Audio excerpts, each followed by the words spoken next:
Assalamualaikum warahmatullahi wabarakatuh. Alhamdulillah pada pagi ini membicarakan Kerajaan Daulah Osmaniyah Turki. Sebelum Kerajaan Daulah Osmaniyah Turki menguasai di kota Istanbul atau menguasai kerajaan kerajaan Rum Timur di Konstantinopel, Istanbul, di bagian Eropa. Sebenarnya Kerajaan Daulah Osmaniyah ini mereka awalnya di sebelah kerajaan di bawah kerajaan Salajikah, dan dia menguasai kerajaan Salajikah.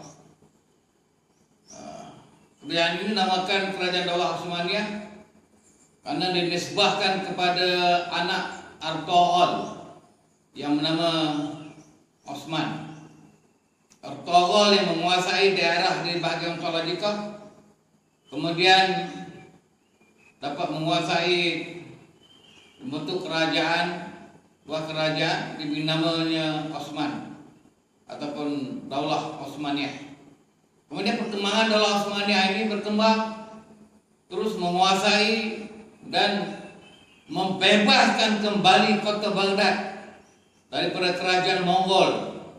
Kepada di kota Baghdad dan Irak adalah berada di bawah kuasa kerajaan Daulah Osmaniyah. Bukan Irak saja yang dikuasai oleh Daulah Osmaniyah, malah sampai ke Mekah juga berada di bawah kuasa Daulah Osmaniyah, diberi kuasa kepada Asyarif Mekah untuk menjadi kerajaan. Kemudian Daulah Osmaniyah ini menguasai sampai ke Syria dan seterusnya menguasai bagian Afrika, termasuk mengarahkan bagian Eropa hanya untuk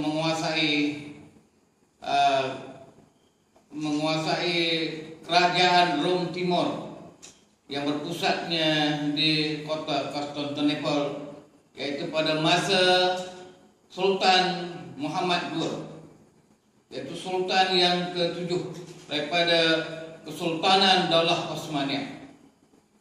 Sultan Muhammad II dapat menjatuh atau menguasai kota Konstantinopel, Rum Timur. Konstantinopel ini pernah diserang sejak pada zaman Khalifah Utsman bin Affan dan beberapa serangan daripada kerajaan Bani Umayyah untuk menguasai Konstantinopel, tapi tidak berjaya. Dalam peperangan itu dalam 26 kali semuanya berlaku peperangan ataupun serangan. Hanya pada zaman Sultan Muhammad II sahaja yang berjaya untuk menguasai Konstantinopel. Bagaimana sejarah ataupun kejayaannya Sultan Muhammad II yang menguasai Konstantinopel? Sultan Muhammad II dia menguasai Konstantinopel karena dia awalnya dia telah menguasai beberapa daerah di Eropa, mengepung kota Konstantinopel, akhirnya mengepung kota Konstantinopel dengan kekuatan bala tenteranya sebanyak 170.000 bertentera, berhadapan dengan pihak tentera Rom, sekutu pihak tentera Rom yang sekutunya daripada tentera Perancis, tentera-tentera yang berada di Eropa dibawa untuk bertahan kota Konstantinopel. Konstantinopel ini memanglah kalau segi kelihatan dia punya tempat adalah sukar untuk menguasai.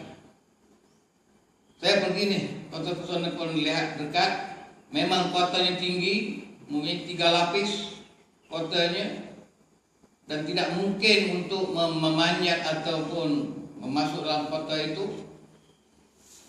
Tapi Sultan Muhammad II ini berjaya untuk memasuki kota Konstantinopel karena dia mengadakan satu meriam besar, membedil kota Konstantinopel itu dengan pelurunya seberat 66 kg.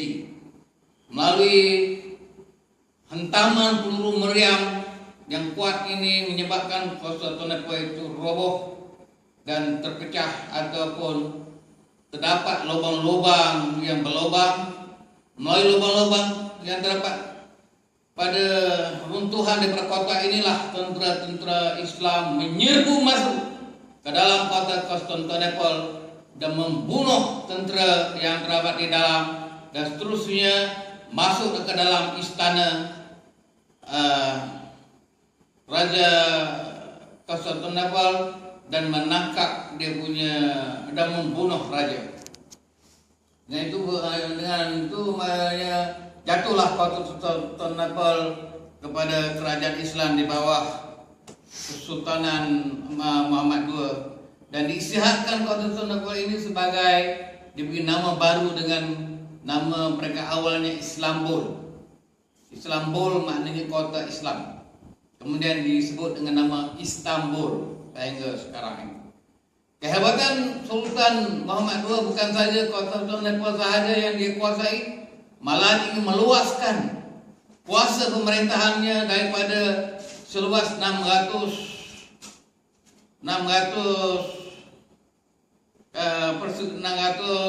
kilometer persegi hingga kepada 2000 lebih kilometer persegi luas kuasa pemerintahannya ditaklukkan oleh Sultan Muhammad II, sehingga tentera Turki bersedia berhadapan dengan tentera Rusia di Laut Kaspia dan juga berhadapan dengan tentera Eropah di Itali dan mengarahkan tenteranya melalui Prancis dan seterusnya ingin menguasai semula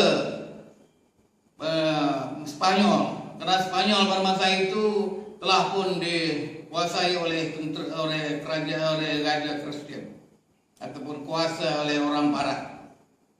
Tapi sebab itulah pihak orang-orang Eropah, tambahan pula pada masa itu zaman Eropah berubah daripada zaman mundur kepada zaman kemajuan sains modern. Setelah mana mereka menguasai ilmu sains Islam, mereka berfikir untuk menghadapi peperangan dengan tentera Islam ini tidak mungkin berlaku dengan menggunakan senjata konvensional yang sebagaimana ada. Mereka haruslah membangun satu kemajuan sains dan teknologi lebih tinggi dengan menggunakan senjata api.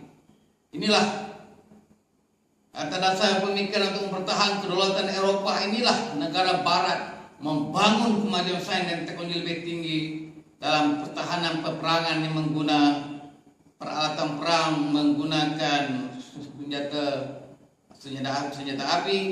Malahan dalam konteks dunia sekarang ini sampai peringkat menggunakan kuasa nuklear dan kapal terbang yang perang yang pantas dan berbagai-bagai peralatan modern dengan kereta kebalnya, dengan kapal selamnya dan pepandunya dan berbagai peralatan perang. Ini yang berlaku selepas daripada zaman Daulah Osmaniyah Turki. Akibat daripada zaman akhir peperangannya menyebabkan tentera Islam kalah. Pertama, tentera Islam kalah di Mesir menghadapi tentangan daripada tentera Prancis menyerang Mesir, sedangkan Mesir pada masa itu berada di bawah kuasa pemerintahan Daulah Osmaniyah. Sedangkan tentera Osmaniyah menggunakan senjata konvensional perang, tombak, lembing, sedangkan tentera Prancis sudah menggunakan mereka awalnya sudah menggunakan senjata senapang. Dalam peperangan itu begitu mudah sekali pihak tentera Prancis untuk mengalahkan tentera Islam di Mesir. Dan seterusnya satu demi satu negara Islam ataupun kawasan pemerintahan kerajaan Daulah Osmaniyah ditakluki oleh pihak tentera Barat. termasuklah sampai bangkitnya pula British menjadi kuasa penjajahan untuk menguasai Islam, menjatuhkan tentera Mughal di India, dan seterusnya datang ke Malaya untuk terusnya menguasai semenjauh tanah Melayu. Wabillahi taufiq wal hidayah. Assalamualaikum warahmatullahi wabarakatuh.